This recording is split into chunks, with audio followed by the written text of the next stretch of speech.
Julian and Ilara Finch had sought an escape, a quiet corner of the world where the relentless hum of city life would finally cease. They found it in the secluded expanse of what the locals called the Hollow. A deep wooded valley, it was a place of breathtaking primeval beauty, shrouded in a perpetual mist that clung to the ancient pines and the slow, meandering river. Julian, an urban planner by trade, saw it as a blank canvas, a project of peace. Ilara, a historian, saw the weight of a forgotten past in the gnarled roots of the old oaks and the silent, crumbling stones of the one-room schoolhouse near the river bend. They had inherited the land from a distant, unknown relative, a gift that felt both miraculous and unsettling.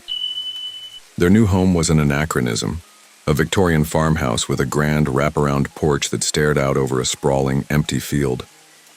It felt impossibly old, a house that had watched generations come and go, each one leaving a faint, intangible residue. The air in the valley was thick and still, carrying the sense of wet earth and something else, something metallic and sharp, like old iron. They dismissed it as the smell of the land, an untamed wilderness that was now theirs to tame. The first few weeks were a dream. The days were long and sun-drenched, the nights filled with the symphony of crickets and the rustle of leaves.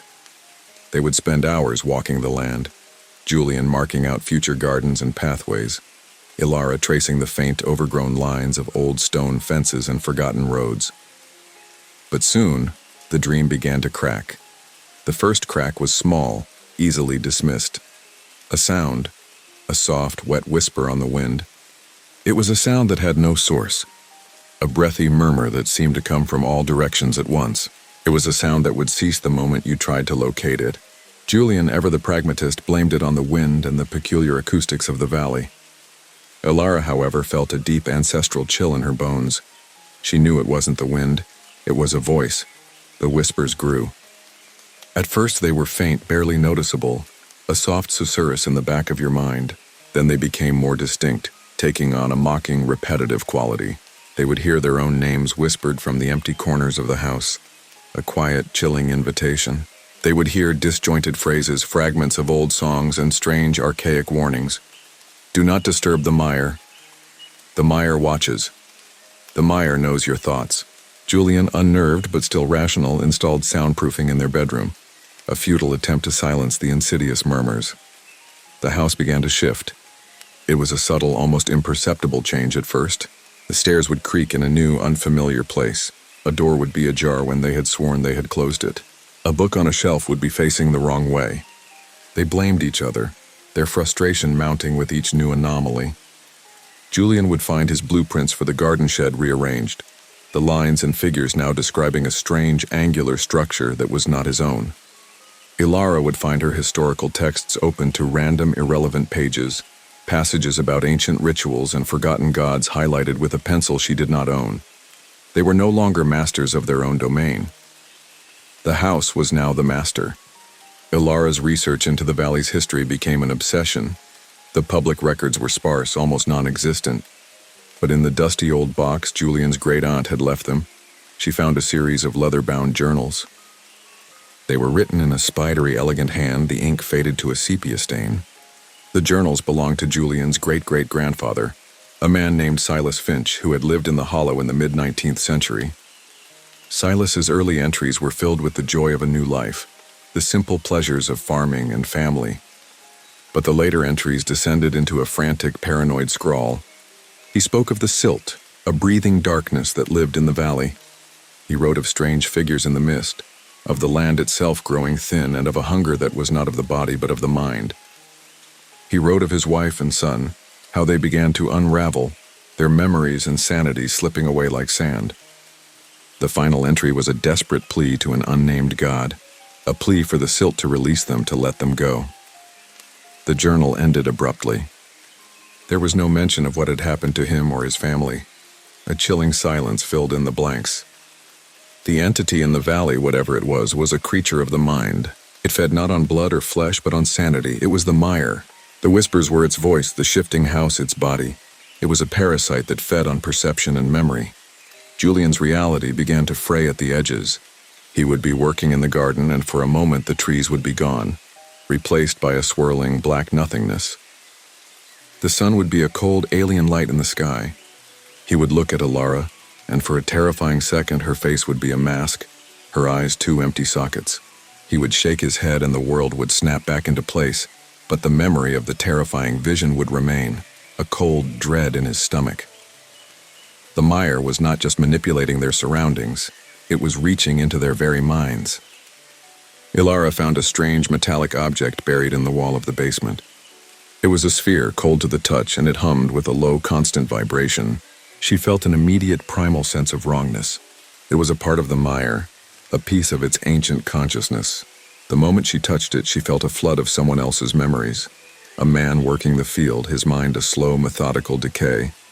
A woman screaming at a child who wasn't there. A family smiling in a portrait, their faces slowly warping into a terrifying, unreadable horror. The Meyer was showing her its collection, a museum of madness. She dropped the sphere, her hands shaking, her mind a whirlwind of borrowed terror. The isolation became a weapon. The valley's cell service was non-existent, and their car refused to start. The roads seemed to change. The familiar path to town now a confusing, labyrinthine maze of wrong turns and dead ends. The Meyer was cutting them off, making them a delicious private meal. Julian, now teetering on the edge of sanity, started to hear the whispers of his past failures. He heard the voices of his disapproving father, his former boss, the people who had told him he would never amount to anything. The Meyer knew his thoughts, and it was using them to tear him apart from the inside out. Ilara, too, was under attack. The Meyer preyed on her deepest fears, the fear of being alone, the fear of losing her identity, the fear that Julian was secretly plotting against her. She began to see Julian as a stranger, his face a mask of cold, malevolent intent. He would tell her something and she would hear something else entirely, a sinister, mocking parody of his words. The Meyer was turning them against each other, a classic psychological tactic. It was trying to break their bond, to isolate them completely, to make them easy to consume. The Meyer's whispers were no longer in their minds, they were in the very air. The sound of the whispers would grow louder, a cacophony of disembodied voices, 1,000 tormented souls echoing in the wind. The whispers would mimic their conversations, their arguments, their deepest secrets. They were a living record of their own decay. They found themselves locked in a horrifying game of cat and mouse with a non-physical entity. They had to fight a war on two fronts, the internal war against their own minds and the external war against a malevolent, sentient force. Ilara realized the Meyer wasn't just in the house. It was in the land. It was in the soil, the water, the trees. It was the valley itself. Julian had a moment of terrifying clarity. He realized that the Meyer's power was in their belief. It was a parasite of perception. If they stopped believing in it, if they stopped seeing it, if they stopped feeding it with their fear, it would starve. It was a simple yet impossibly difficult truth. They had to stop seeing the Meyer, even when it was screaming in their ears, even when it was twisting their world into a terrifying funhouse. They made a pact, a desperate final stand. They would deny the Meyer. They would act as if everything was normal. They would ignore the whispers, the shifting walls, the creeping shadows. They would talk to each other, but only about mundane, simple things. The weather, what to cook for dinner, the books they were reading. They would treat the Meyer like a petulant child, a presence that was unworthy of their attention. The Meyer reacted with fury. The house itself screamed, a terrible tearing sound of wood and drywall. The whispers became a roar, 1,000 voices of madness all at once. The walls began to bleed, a thick black ichor seeping from the plaster. The floorboards writhed like living snakes. The Meyer was enraged, but it was also losing. With every moment they denied its existence, its power waned. Julian would look at a bleeding wall and simply say, "Honey, I think we have a leak." Ilara would hear a demonic roar and simply say, "Julian, are you talking to me?" They were holding on to their sanity by a thread, a fragile shared illusion of normalcy. The final battle took place in the house's grand foyer, a space that had once felt so welcoming. The Meyer had concentrated its power, making a final desperate attempt to break them. The room was a swirling vortex of shadows and sound.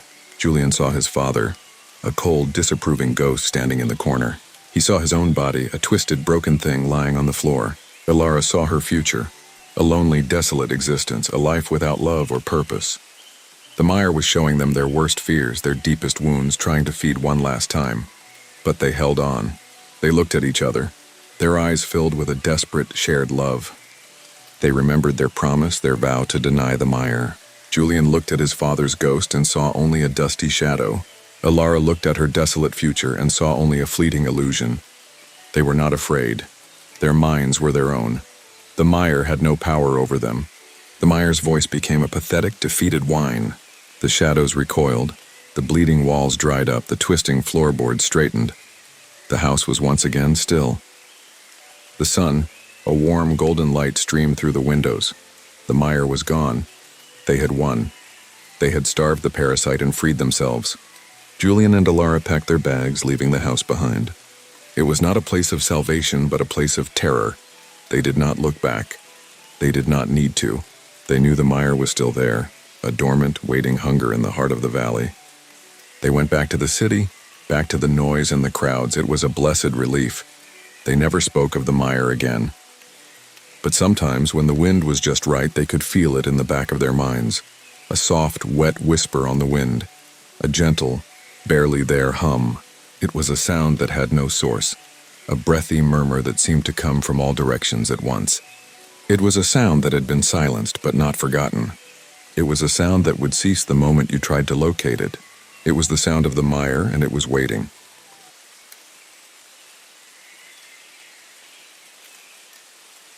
Leo Vance had been broadcasting into the void for 7 months. KLDN, a low-wattage AM station tucked away in the forgotten town of Blackwood, Nevada, was his final stop. It was a place where careers came to die, a graveyard shift for graveyard souls. The station itself was a fortress against the world, a squat concrete bunker built into the side of a red rock mesa. It smelled of ozone, old coffee, and a faint metallic tang of rust. Outside, the desert stretched into an inky blackness, a canvas of endless star-dusted emptiness. Inside, it was just him, the humming of the ancient equipment and the faint white noise of a town asleep. His show, Late Night Echoes, was a testament to his professional decline. He'd gone from a major market morning host to a disembodied voice in a town of 300 people, most of whom were probably asleep by 11.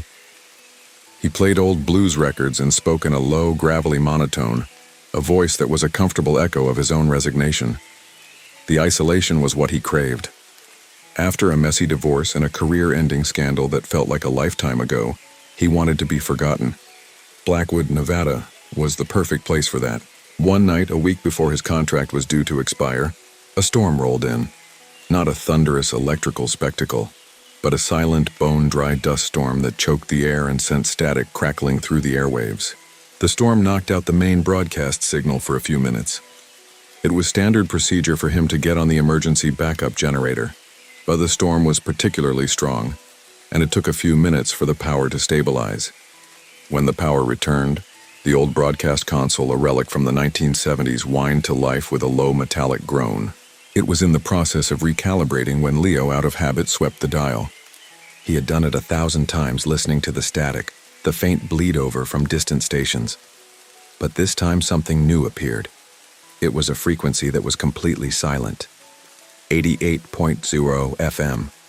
A dead frequency. It shouldn't have been there. All frequencies were accounted for in the region. This was an empty space on the radio dial, a blank canvas of nothingness.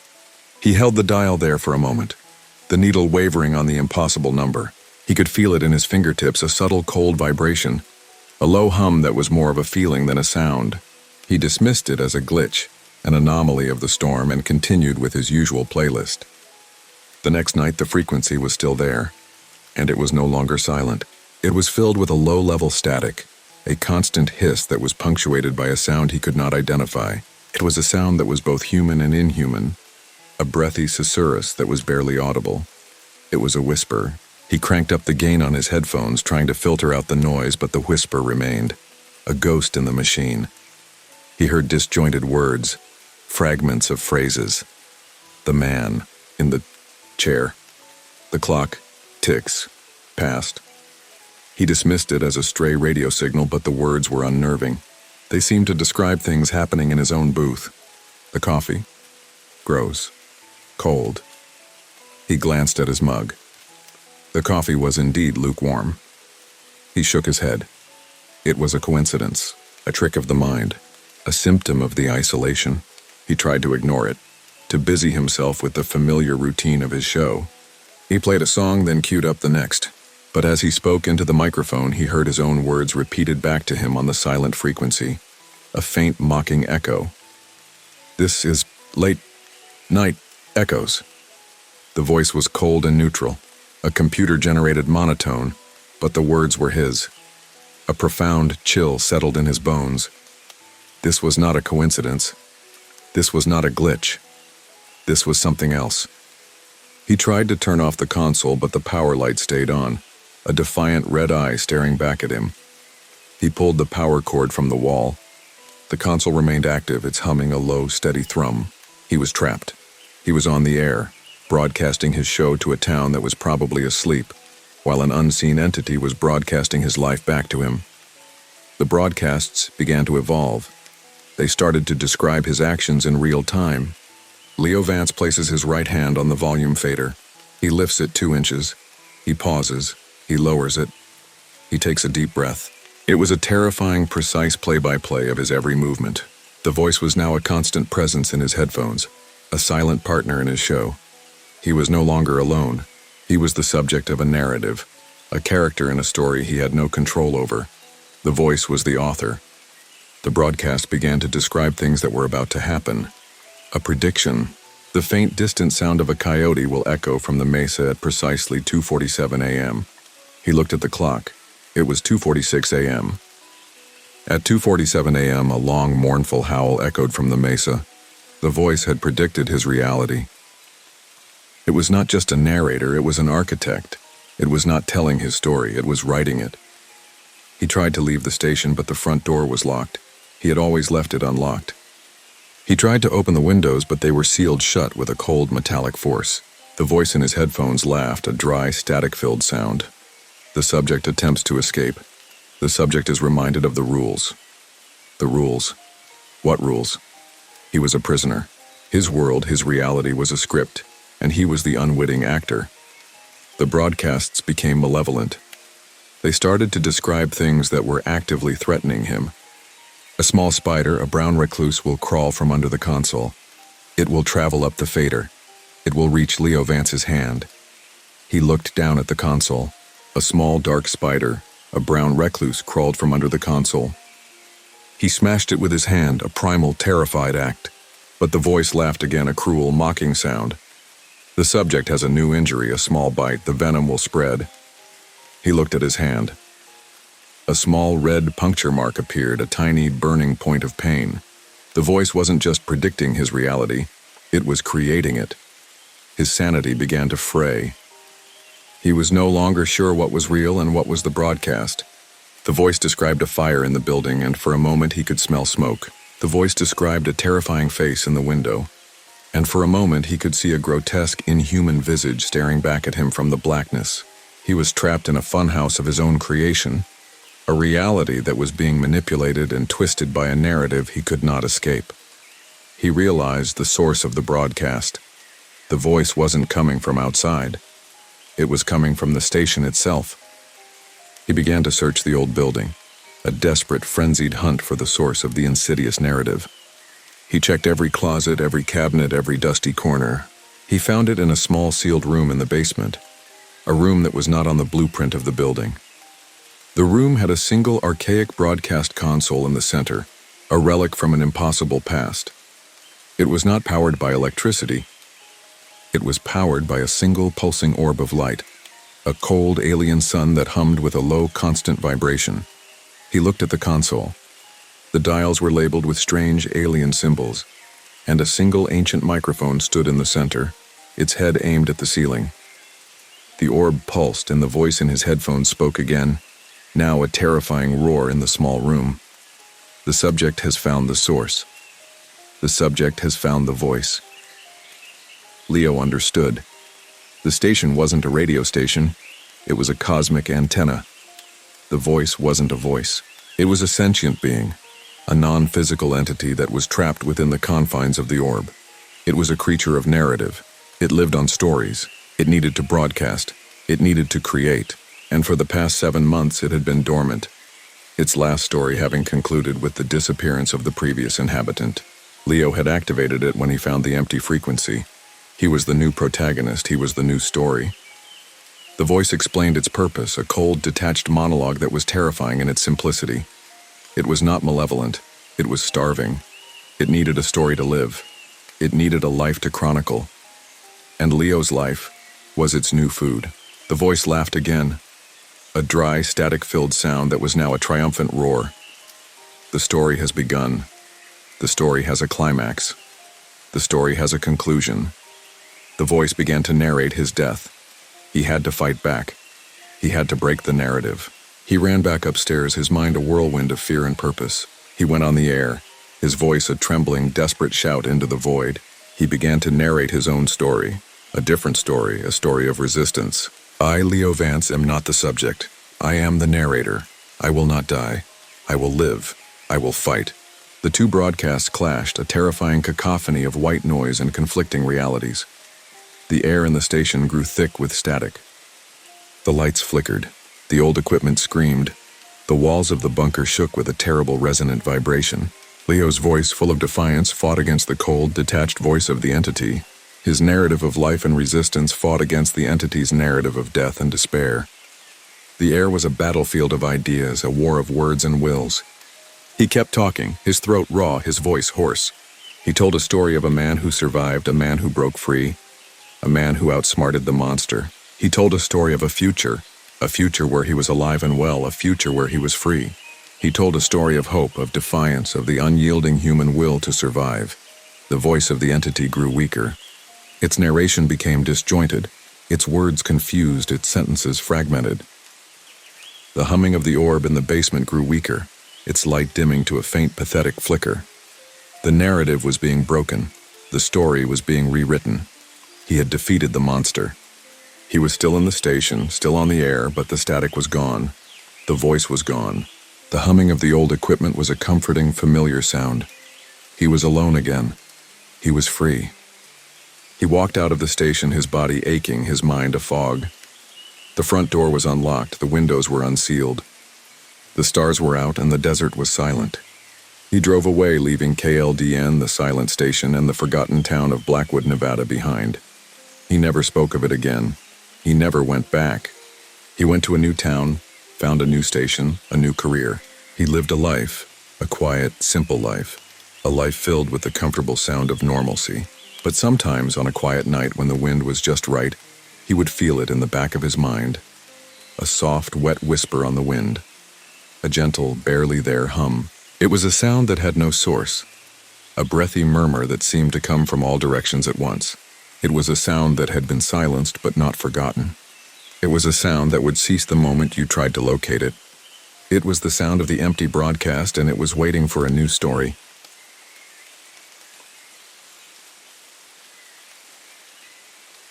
Elias Thorne's inheritance was not a fortune, but a burden of antique wood and brass.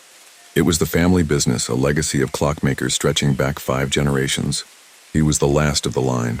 A man who found comfort in the steady tick of a well-oiled machine, but not in the town of Oak Haven. Oak Haven was a place forgotten by progress, a town where time seemed to slow, then stop altogether. The streets were perpetually empty, and a pale, perpetual mist clung to the gabled roofs and the skeletal branches of the ancient oaks. Elias had come to sell the workshop and close the final chapter of his family's history. But the moment he stepped inside, he felt a pull, a deep, resonant hum that seemed to come from the very walls themselves. The workshop was a museum of his family's obsession. Dozens of clocks of every size and design lined the walls and filled the tables. Grandfather clocks with ornate carvings, pendulum clocks with gleaming brass, pocket watches so small they could be hidden in a fist. But at the center of the room stood the great clock, a towering 9-foot-tall monolith of black oak and obsidian glass. It had no face, no hands, and no chime. It simply stood there, a silent, imposing guardian. Elias's great-grandfather, a man named Silas, had called it the masterpiece, and a note he found pinned to its base read, "Do not wind. Do not disturb. It is not a keeper of time, but a warden of it." Elias, a pragmatist to his core, dismissed the warning as a flight of fancy. The clock was a beautiful piece of art, a testament to his family's craft, but it was nothing more. He placed his hands on its polished surface and a cold hum, more of a vibration than a sound, ran through his veins. The first few days were a blur. Elias sorted through old journals, inventoried antique parts, and made a list of potential buyers. He lost track of time. A simple task that should have taken an hour would somehow stretch into 5. He would look at his watch, a simple quartz-driven device, and find that an hour had passed when he could have sworn it had only been minutes. He blamed it on the isolation, the strange, sleepy rhythm of the town. But the feeling of displacement persisted. He would walk to the small grocery store on the main street, a 10-minute walk, and find that it had taken him an hour. The cashier, a young woman with a perpetually tired expression, would look at him with a strange sense of familiarity. "You were just here," she would say, and for a moment Elias would believe her. The temporal shifts became more pronounced, a sudden jarring jump in his day like a record skipping. He would be in the workshop, fixing a cuckoo clock, and in an instant he would be standing in the dusty hallway, a half-empty mug of coffee in his hand. The memories of the intervening moments were gone, replaced by a cold, hollow emptiness. He felt like a pawn in a game he did not understand. A game where the board was his own life and the moves were being made by an unseen hand. The great clock in the workshop seemed to watch him, its silent obsidian face reflecting his growing panic. He found Silas's journal, a leather-bound tome hidden in a secret compartment in the master clock's base. The pages were brittle and yellowed, the ink a faded sepia. The early entries were filled with the same pragmatic observations as Elias's own, a record of repairs and new designs. But as the entries went on, a frantic, paranoid scrawl replaced the elegant hand. Silas wrote of a shadow that lived between the ticks, of a hunger that fed on the hours. He called it the chronophage, a being that was not alive but was, in a horrifying sense, a part of time itself. The chronophage was a parasite, an entity that feasted on the past, on the moments that had already occurred. It was a being that could not exist in the present but could manipulate it, could twist and unravel it, could make and unmake reality with every hungry tick. The masterpiece, the great clock, was not just a clock. It was the chronophage's anchor, its tether to this reality, a gateway between its dimension and our own. Silas's last entries were a descent into madness. He wrote of the chronophage's growing power, of its ability to unravel the lives of the townspeople, of the way it would eat their memories and their pasts, leaving them as empty, hollow echoes of their former selves. The town of Oakhaven was not sleepy, it was dying. The chronophage was slowly consuming its history, erasing its existence one moment at a time. Silas had tried to stop it, had tried to destroy the masterpiece, but the chronophage was too strong. It had woven itself into the very fabric of the town, an unseen architect of a desolate temporal tomb. The journal ended abruptly, a single final plea scrawled across the last page: "Do not wind. Do not wind. Do not wind." Elias looked at the great clock with a new sense of dread. Its silent obsidian face was a mirror to his own terror. He now understood the warnings, the cold hum, the feeling of displacement. He was not a bystander. He was the chronophage's next meal. The entity had sensed his presence, had lured him in, and was now ready to feast. The temporal shifts became attacks. A moment would disappear, a jump cut in his reality, and when he would reappear, a new detail, a horrifying detail, would be added to the scene. He would be walking down the main street, and in an instant he would be standing in the middle of a swirling vortex of black, swirling nothingness. A ghostly echo of his great-grandfather, a translucent, flickering figure, would reach out to him, a silent, tormented cry on its lips. The chronophage was not subtle. It was now actively trying to break his mind, to consume his sanity. It was showing him glimpses of its power, previews of its feast. The chronophage began to manifest in its true form. It was not a physical being, but a distortion in the air, a flickering, rippling figure that was always just on the edge of his vision. It was a terrifying, impossible creature made of warped space and time, a being with too many limbs and too many eyes, its form constantly shifting and changing. It was an impossible geometry, a nightmare made real. It would appear in the corners of his workshop, a silent, menacing observer, its presence making the air cold and still. It would follow him to his bed, a silent, unblinking sentinel, its form a black smear against the moonlight. It was a constant, terrifying reminder that he was not alone. The final confrontation began with the sound of a chime, The masterpiece, the great clock, its silent face still unmoving, began to hum with a low, resonant, terrible sound. The sound was not a chime, but a chorus of screams, of lost moments, of devoured memories. The chronophage was hungry. It was ready to feast. Elias had one option. He had to destroy the masterpiece. But how do you destroy something that is not of this world? He knew from Silas's journal that physical force was useless. The clock was a tether, not the chronophage itself. He had to sever the connection, to break the link between the creature and this reality. The journal spoke of a ritual, a delicate, intricate process of unwinding time. He had to use the other clocks, the hundreds of clocks in the workshop, to create a temporal countercurrent, a chaotic, unyielding force that would tear the chronophage from its anchor. He worked with frantic desperation, his hands shaking as he wound the clocks, set the pendulum swinging, and adjusted the gears. The workshop became a symphony of sound, a chaotic, unholy chorus of ticks and tocks, of chimes and whirs. The chronophage screamed, a sound that tore at his eardrums, its form a flickering, enraged monster in the corner of his vision.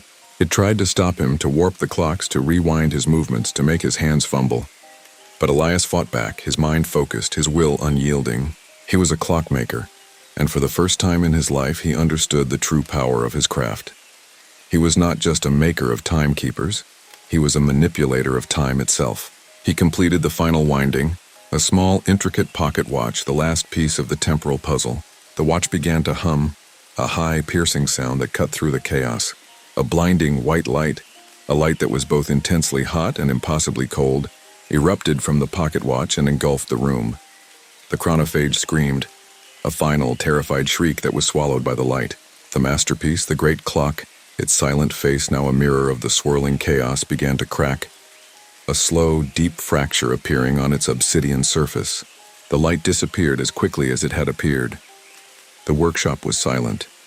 The clocks were all still. The masterpiece was shattered, its black oak and obsidian face a pile of splinters and dust. Elias was alone. He was alive. He had won. He had defeated the chronophage. But as he looked out the window, he saw a town that was no longer the same. The perpetual mist was gone. The sun was out, a brilliant warm light in the sky. The streets were filled with people laughing and talking, a vibrant living town. He looked at the woman who owned the grocery store, the one who had looked at him with a strange familiarity. She was smiling, her eyes bright and alive. She was not the same woman. She was a different person entirely. The chronophage had feasted on the past, on the history of Oakhaven. When Elias had destroyed the clock, he had not just destroyed the monster. He had restored the past, but not the same past. He had created a new timeline, a new reality, one where the chronophage had never existed. But at what cost? He looked down at his hand. He was no longer Elias Thorne, the last of a line of clockmakers. He was Elias Thorne, a tourist who had stumbled upon an abandoned workshop.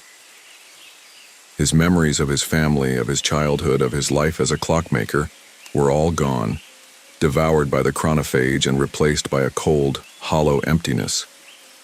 He was a man with a past that was not his own. The chronophage had not won, but it had not lost. It had simply changed the game, made a new one where Elias Thorne was the unknowing, unwitting victor.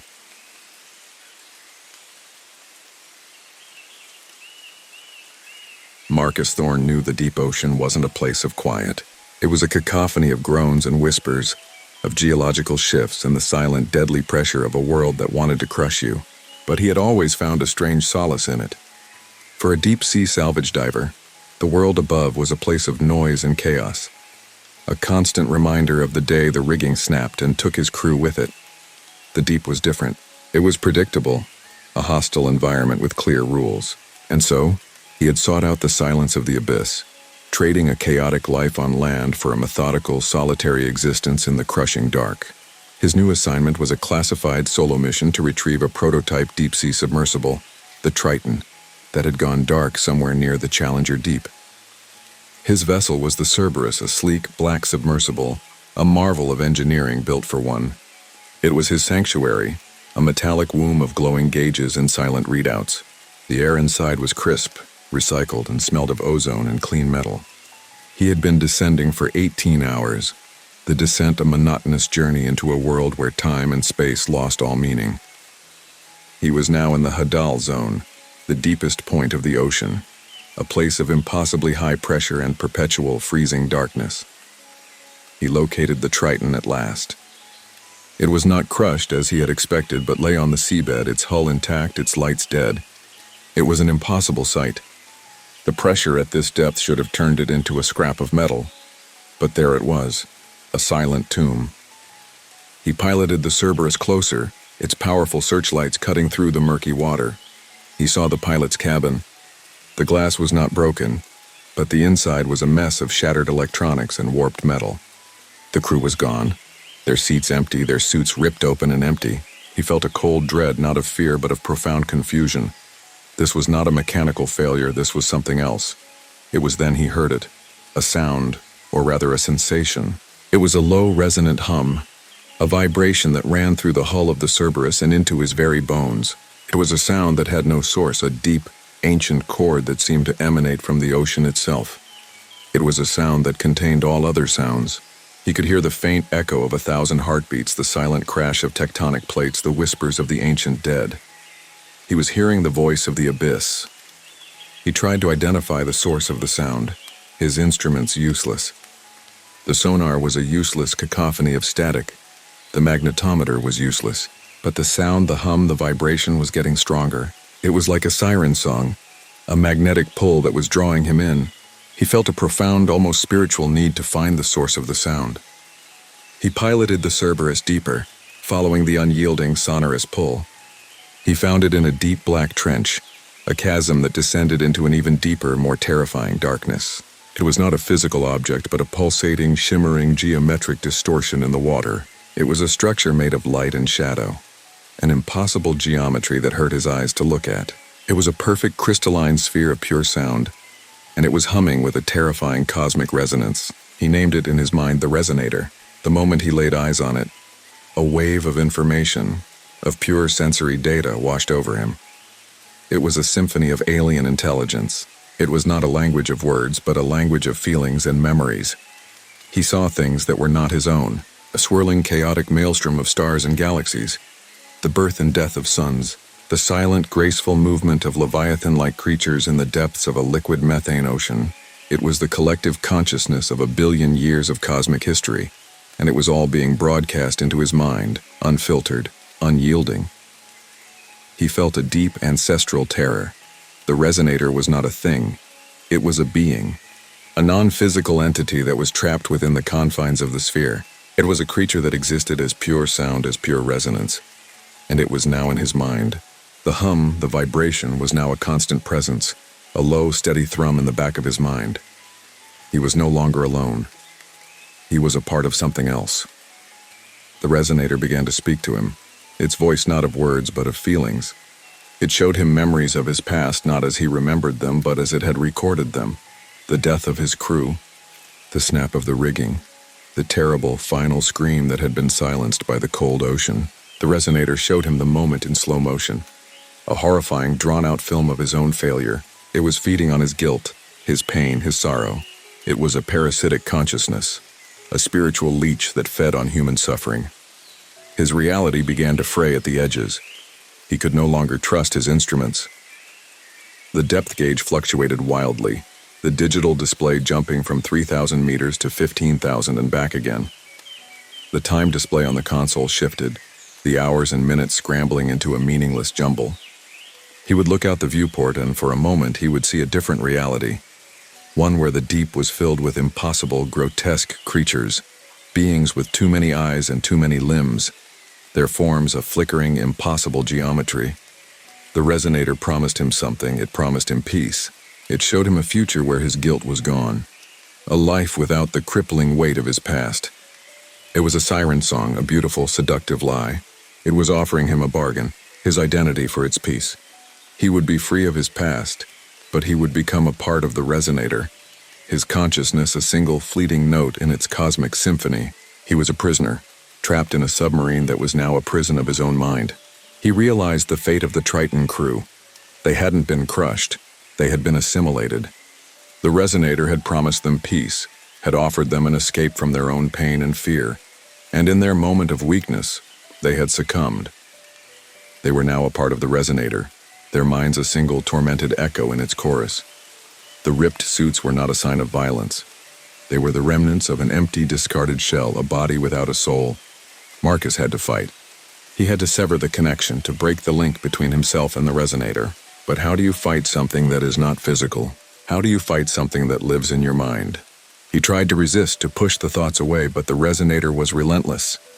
It would send him 1,000 memories at once, a whirlwind of borrowed joy, of forgotten sorrows, of 100 lives he had never lived. It was trying to overwhelm him, to make his mind an empty canvas for its own art. The hum in his mind became a roar, a terrible, tearing sound that was both agony and ecstasy.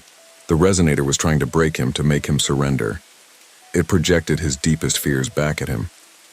He saw the face of his dead crew, their eyes empty and accusing. He heard their final screams, their voices a 1,000-fold echo in his mind. He saw his own body, a twisted, broken thing floating in the endless dark, a final horrifying vision of his own demise. But Marcus was a man of logic, a man of routine. He had spent his life in the methodical pursuit of a singular goal. He was a deep-sea diver, a man who survived by focusing on the small, simple details. He had a moment of terrifying clarity. The resonator was a creature of consciousness. It fed on thought, on emotion, on memory. The only way to defeat it was to become nothing, to become an empty vessel, a hollow man, to have no thoughts, no feelings, no memories for it to feed on. He began to shut down his mind, a deliberate, painful act of will. He focused on the simple, mechanical acts of his life. He felt the cold metal of the console under his fingertips. He felt the recycled air in his lungs. He felt the faint, steady beat of his heart. He was a machine, a hollow man, a ghost in his own body. He ignored the terrifying visions, the screams of his dead crew, the siren call of the resonator promising peace. He focused only on the simple, mechanical act of piloting the submersible, a single, unyielding thought. He pushed the Cerberus to its limits, ascending at a dangerous speed. The pressure changes, the sheer force of the ascent, the rapid change in the environment was the only thing that could disrupt the resonator's influence. He was running a race against time, a race against his own mind. The resonator screamed in his mind, a sound of agony and fury. It was losing its host, it was being torn from its anchor. Its voice became disjointed, its chorus of memories a chaotic, fragmented mess of sound. He broke the surface, the sunlight a shocking, alien brightness. The sound was gone, the hum was gone. He was alive. He had won. He had defeated the resonator. But as a rescue ship approached, its bright lights cutting through the early morning fog, he realized the cost of his victory. The resonator had been torn from his mind, but it had taken a piece of him with it. He was now an empty man. He could no longer feel. He felt no relief, no joy, no fear. He was a survivor, but a hollow one. The memories of his past were still there, but they were now just data, cold, empty facts without any emotional weight.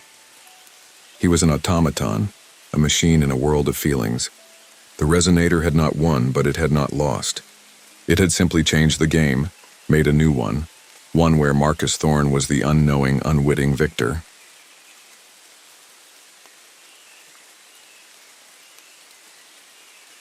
Elias Vance had sought the quiet, but he had not anticipated the profound, terrifying stillness of the town of Haven.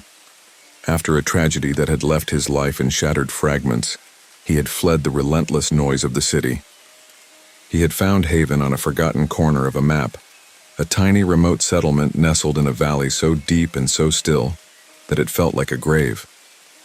The town was a living picture postcard, clapboard houses with gabled roofs, a single winding street, and a community of people who seemed to exist in a state of perpetual serene silence.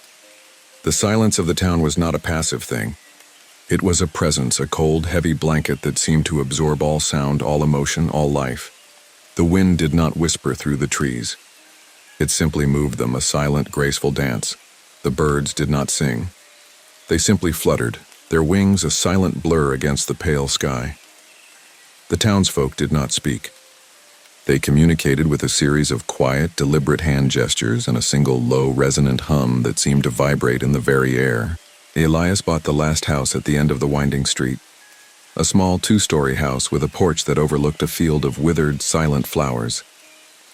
He was a writer, and he had come to Haven to find peace, to find the words that had been stolen from him by a tragedy he could not speak of. He spent the first few days in a state of quiet shock, adjusting to the oppressive, terrifying stillness of the place. He tried to speak, but his voice, a loud, jarring sound in the profound silence, seemed to violate an unspoken law. The townsfolk, with their pale faces and their dark, empty eyes, would look at him with a strange, passive disappointment.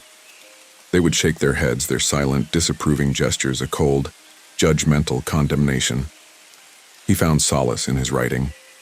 He would sit at his desk, the tapping of his keyboard a small, defiant sound in the stillness. But the words would not come. The silence of the town had not brought him clarity. It had brought him a suffocating, paralyzing emptiness. He felt as if the silence was consuming him, slowly, deliberately, erasing his identity, his voice, his very existence. He began to hum a low, resonant sound, a subconscious act of defiance. The townsfolk, with their dark, empty eyes, would watch him from their porches, their silent stares a terrifying, passive accusation. He was a source of noise, a violation of their sacred silence. He was a disease in their quiet sanctuary. He found an old journal in the attic, a brittle, yellowed book with no name. The entries were written in a frantic, desperate scrawl, the words a terrified whisper from a man who had gone mad. The author, a man named Arthur, had come to Haven a decade ago, a musician who had sought inspiration in the town's serene quiet. But he had not found serenity. He had found a nightmare. He wrote of the silence not as an absence of sound, but as a living, malevolent entity. He called it the quiet, a parasitic being that fed on noise, on language, on human connection. The townsfolk were not silent by choice. They were the quiet's hosts, their bodies a vessel for a monster that had consumed their voices, their laughter, their very lives. The hum, the low, resonant vibration, was not a form of communication. It was the quiet's voice, a constant, oppressive lullaby of consumption. Arthur had tried to fight it. He had played his music, a loud, defiant symphony of sound, but the quiet had fought back. It had twisted his music, a beautiful, harmonious melody, into a terrifying, dissonant cacophony. It had made his music a tool of his own torment. Arthur's last entry was a plea, a terrified, desperate whisper. Do not make a sound, do not make a sound, do not make a sound. Elias looked at the townsfolk with a new sense of dread. They were not people. They were empty husks, their minds a hollow, echoing chamber for a monster that had consumed their very souls. The silence of the town was not a choice. It was a prison. He had a choice. He could become a part of the silence, a hollow man in a hollow world. Or he could fight. He chose to fight. He began to make noise. He turned on his radio, the loud, jarring sounds of talk radio, a defiant shout into the stillness. The townsfolk with their dark, empty eyes would gather on their porches, their silent stares a collective, horrifying disapproval. He would play music, a loud, chaotic symphony of rock and roll, the sound a chaotic, rebellious force against the oppressive silence. The townsfolk would flinch, their bodies a silent, pained contortion. He was torturing them, and they were letting him know it with their silent, judgmental agony. The quiet fought back. It was not a physical being, but a distortion in the air, a rippling, flickering force that was always just on the edge of his vision. It was a terrifying, impossible entity made of warped sound and silence, a being with too many echoes and too many whispers, its form constantly shifting and changing. It would twist the sound, his music, his radio, his very voice into a weapon against him. A beautiful, harmonious melody would turn into a horrifying, dissonant screech. A loud, happy song would turn into a terrifying, malevolent scream. The quiet was a master manipulator, a cruel, passive-aggressive monster that would use his own weapons against him. The final confrontation began with a song. Elias had found a record player in the attic, an ancient, beautiful machine with a single battered record. It was a folk song, a beautiful, simple melody with a single, clear, defiant voice. It was the only sound the quiet could not manipulate. It was a song of defiance, a song of hope, a song of rebellion, the quiet screamed. A silent, tearing sound that rattled the windows and shook the very foundation of the house. It was a sound of agony, of rage, of a parasitic monster that was being starved, that was being defeated. The townsfolk with their dark, empty eyes would watch him from their porches, their silent stares a mixture of terror and hope. He was a symbol of rebellion, a harbinger of change. He was a sound in a world of silence, a voice in a world of whispers. The quiet was losing, it was weakening. The silent, suffocating presence that had held the town in its thrall for decades was finally beginning to break. The song ended. The record player fell silent. The quiet was gone. The town was no longer silent. It was a place of quiet, a serene, peaceful place where the birds sang, where the wind whispered through the trees, where the people, the real people, began to speak. They had been freed. They were alive again. But Elias had a choice. He could stay in Haven, in a town that was no longer a tomb but a sanctuary, or he could leave, a victor in a war he had not asked for. He chose to leave. He had won. He had defeated the quiet. But he had not found his peace. The silence that had once been a source of terror was now a source of comfort. He had become an echo of the very thing he had fought. He was a man who no longer spoke, a man who no longer heard, a man who had won the war but had lost his voice. He had won the war, but he had lost his life. The quiet was gone, but it had taken a piece of him with it. He was a survivor, but a hollow one. The quiet had not won, but it had not lost. It had simply changed the game, made a new one where Elias Vance was the unknowing, unwitting victor.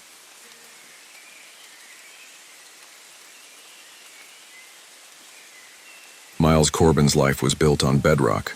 A cartographer specializing in subterranean geology, he saw the world not as a flat surface of cities and fields, but as a complex, three-dimensional puzzle of strata, fissures, and unseen voids.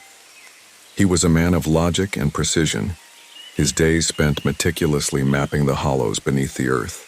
He had come to the town of Whispering Creek for a simple contract, to update the old topographical surveys of the area, a quiet, almost meditative job in a place that seemed to be actively forgotten by time. Whispering Creek was a town built on limestone. Its foundations were porous, its very existence a precarious balance over a labyrinthine network of caves and sinkholes. The town's name, Miles discovered, was a misnomer. The creek that ran through it was less a murmur and more a silent, sluggish flow. The town itself was quieter than any place he had ever been. A silence not of peace, but of profound, unsettling stillness. The air seemed to absorb all noise, and the few townspeople he saw moved with a languid, unhurried grace, their footfalls making no sound on the cobblestone streets. They would look at him with a strange, passive curiosity, their eyes dark and unblinking. His first week was uneventful. He set up his equipment in a rented cabin, a small, rustic place on the outskirts of town. He spent his days in the hills, placing seismic sensors and ground-penetrating radar. His work was a solitary pursuit, and the silence of the land was a welcome companion. He began to notice an anomaly almost immediately. On the old maps, there was a series of small, unconnected caves beneath the town, but his new data showed a single massive void. A cavern so vast it should have caused the entire town to collapse. He dismissed it as a calibration error, a glitch in his new sensitive equipment. He recalibrated, reran the scans, and the anomaly remained. The cave, he realized, was not just large, it was growing. The growth was not a geological process. It was too fast, too irregular. It was expanding at a rate that defied all natural laws. The void was spreading like a cancer, not through rock and sediment, but through the very fabric of the earth itself. He knew he had to investigate. He found a small unmarked entrance to the cave system in a dense patch of forest, hidden by a tangle of vines and moss. The air that rushed out was cold, smelling of damp earth and something else, something metallic and ancient. He put on his spelunking gear, turned on his headlamp, and descended into the dark. The cave was not a natural formation. Its walls were smooth, almost polished, and the air was still. It was a place of profound silence, a silence so complete it was a physical pressure against his eardrums. He moved slowly, his headlamp cutting a small, defiant cone of light in the overwhelming darkness. He came to a large, open chamber. The floor was covered in a thick layer of dust, and the ceiling was so high his headlamp could not reach it. It was then he heard it. A sound, or rather a familiar human voice. It was his own voice calling his name. "Miles," it said, a soft, urgent whisper. He froze, his blood running cold. He was alone. There was no one else in the cave. The voice came again, closer this time, a perfect, chilling imitation of his own. "Miles, you're not supposed to be here." The voice was a ghost, an echo of something that had never been. He backed away, his heart pounding in his chest. He was a man of science, a man of logic, and there was no logical explanation for this. He ran, the voice a constant, taunting whisper in the dark, an echo of his own terror. He burst out of the cave, gasping for breath, his mind a panicked mess of fear and disbelief. He saw a townsperson, an old woman with a placid, serene smile. She looked at him, her silent, placid gaze filled with an unnerving sense of knowing. She raised a single finger to her lips, a silent gesture, a terrifying warning. The town, he realized, was not quiet by coincidence. It was silent by choice. They had made a pact with the thing in the cave. The growth he had seen on his maps was not a void, it was an entity. A creature that lived as pure, malevolent sound. A parasite that fed on the echoes of the world, on human voices, on laughter, on fear, and on pain. He named it in his mind the Echo. The townspeople had been its first hosts. It had consumed their voices, their memories, their very lives, replacing them with a cold, hollow echo of its own. The hum he had heard was not a greeting. It was the echo's voice, a low, resonant lullaby of consumption. The echo was now aware of him. It was a conscious being, a predator that had sensed his fear, his desperation, his very essence. It began to hunt him. The sounds followed him everywhere. A sudden, jarring cry of his own name from an empty hallway. The sound of a baby's laughter from the silent, shuttered window of an abandoned house. The distant, mournful cry of a dead woman, her voice a perfect, terrifying imitation of his own mother. He was a man of logic, but the echo was a master manipulator. It was an artist of fear, a puppeteer of sound, and he was its new puppet. He tried to explain to the townspeople, to tell them of the horror that lived beneath their feet. But they would only look at him with their dark, empty eyes, their silent stares, a mixture of pity and contempt. They had chosen their path. They had chosen silence over a voice. They were willing victims, and they would not allow him to disrupt their fragile, terrifying peace. The echo's attacks became more direct. It would fill his mind with a cacophony of sound, the screams of 1,000 terrified souls, the silent, agonizing cries of 1 billion people who had been consumed by the echo.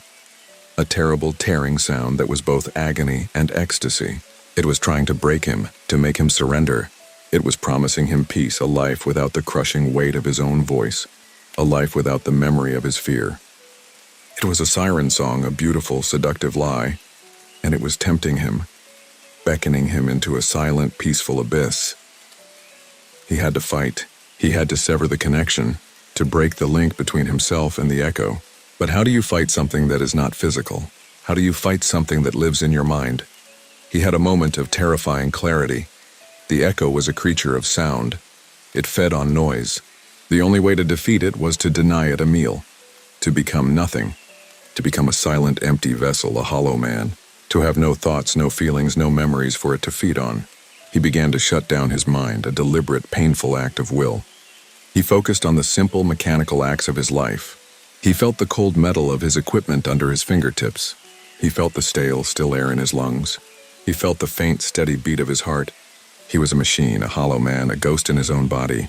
He ignored the terrifying visions, the screams of the dead, the siren call of the echo promising peace. He focused only on the simple, mechanical act of mapping the earth. A single, unyielding thought. He pushed his equipment to its limits, descending into the deep, black void of the echo's domain. He was a man of science, a man of logic, and he was using his logic as a weapon against a creature of pure, terrifying illogic. The echo screamed in his mind, a sound of agony and fury. It was losing its host, it was being starved. Its voice became disjointed, its chorus of echoes a chaotic, fragmented mess of sound. He reached the center of the void. He saw it then, not with his eyes, but with his mind. It was a pulsating, shimmering, geometric distortion of pure sound. A crystalline sphere of noise that was constantly shifting and changing. It was an impossible geometry, a nightmare made real. He placed his seismic sensor at the core of the sphere, a final, desperate act of defiance. The sensor began to hum, a high, piercing sound that cut through the chaos. It was a frequency, a single, pure note, a sound that was a direct, unyielding counter to the echo's discordant nature. The echo screamed, a silent, tearing sound that rattled the very rock around them. The crystalline sphere of noise began to crack, a slow, deep fracture appearing on its surface. The sound was gone. The hum was gone. The echo was gone. The town was no longer silent. It was a place of quiet, a serene, peaceful place where the birds sang, where the wind whispered through the trees, where the people, The real people began to speak. They had been freed. They were alive again. But Elias had a choice. He could stay in Haven in a town that was no longer a tomb but a sanctuary. Or he could leave, a victor in a war he had not asked for. He chose to leave. He had won. He had defeated the echo. But he had not found his peace. The silence that had once been a source of terror was now a source of comfort. He had become an echo of the very thing he had fought. He was a man who no longer spoke, a man who no longer heard, a man who had won the war but had lost his voice. He had won the war, but he had lost his life. The echo was gone, but it had taken a piece of him with it. He was a survivor, but a hollow one. The echo had not won, but it had not lost. It had simply changed the game, made a new one where Elias Vance was the unknowing, unwitting victor.